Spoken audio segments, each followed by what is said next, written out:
Let's say you finished refluxing, and now you have a liquid mixture of two molecules with fairly different physical properties.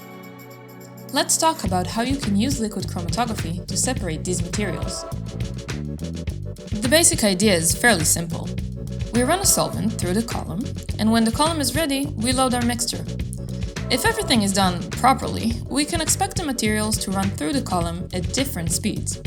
We can then collect them separately, as they will come out at different times. To understand how this technique works, let's take a look at the molecular level.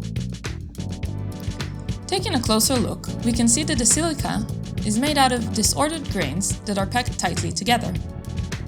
We will now add solvent to the column and watch as the solvent molecules interact with the silica. Notice that we are constantly adding more solvent, and new solvent molecules take up the interaction sites.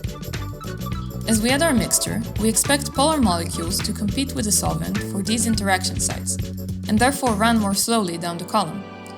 On the other hand, non-polar molecules are expected to mostly flow with the solvent and to have little to no interaction with the silica.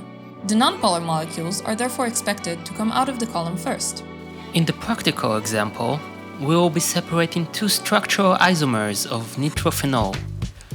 This is a very interesting example because the separation results from intramolecular hydrogen bonds that only form in the autoisomer. These hydrogen bonds occupy the functional groups of nitrophenol and prevent it from interacting with the silica. We therefore expect for the autoisomer to come out first.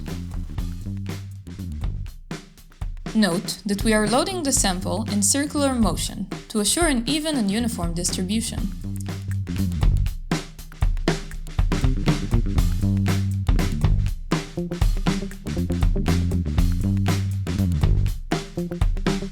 Use some clean solvent to wash down the column walls.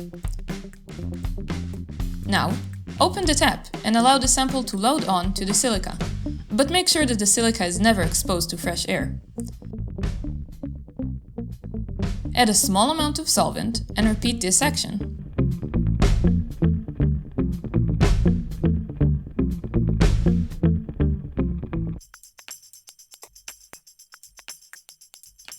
Now, we can continue loading the solvent. If we did everything right, the solvent we added will not get colored by the mixture, but will stay clear instead.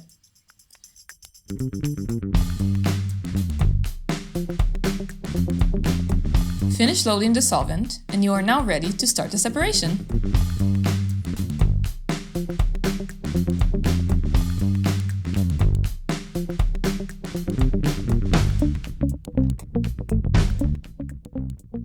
Let the solvent flow through the column into a beaker or an Erlenmeyer. As you notice the mixture's color is getting closer to coming out of the column, begin collecting samples in numbered tubes.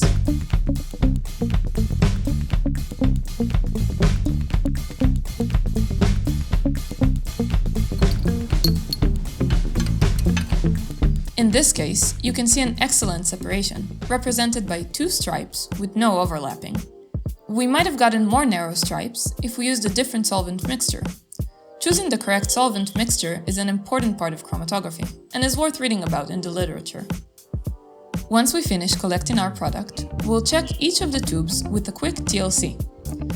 This will help us know which tubes contain the desired product.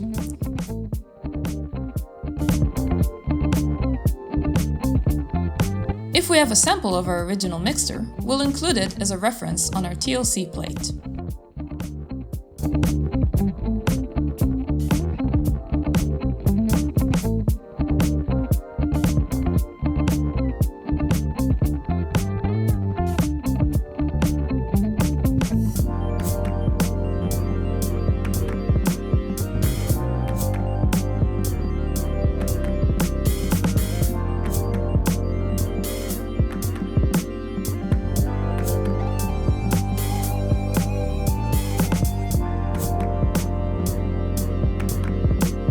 Combine the desired tubes into a big flask and use an evaporator to evaporate the solvent.